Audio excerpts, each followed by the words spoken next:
What exactly does emotional intelligence mean, and how can we strengthen it? The creators of the theoretical framework, Peter Salovey and John Mayer, define it as the ability to monitor one's own and others' feelings and emotions, to discriminate among them, and to use this information to guide one's thinking and actions. Emotional intelligence covers two domains. How do I relate with myself, and how do I relate with others? On an intrapersonal level, it is about knowing yourself, knowing your emotions, managing your emotions. It is also about understanding your true inner motivation that supports you to live the life of your dreams. On an interpersonal level, it is about recognizing and understanding other people's emotions and managing relationships through skillful engagement. So, emotional intelligence is a set of skills. The good news, they can be trained. What does this mean in practice?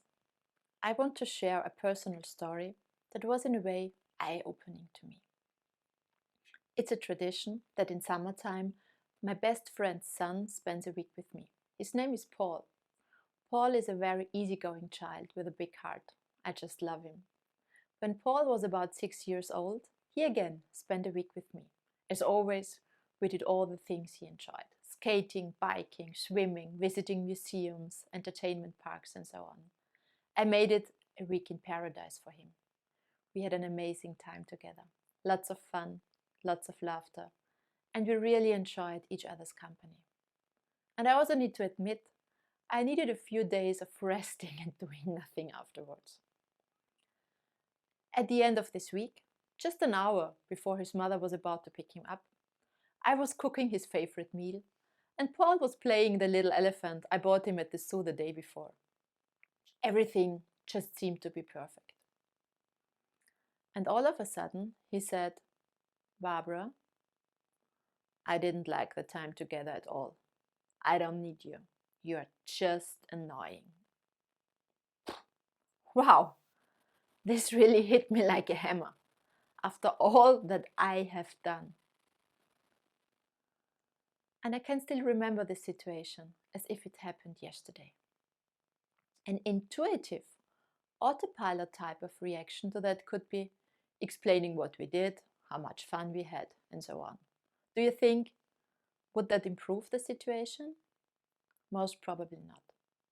A more emotional, intelligent way would be to take a moment and to pause, to recognize my emotions. I was really hurt. I felt anger. There was so much sadness. And also recognize and understand Paul's emotions. I mean, he's really missing his mom. He's only 6 years old and hasn't seen her for a week. And his reaction was just a way expressing that. In a next step, asking myself, what is it that he needs?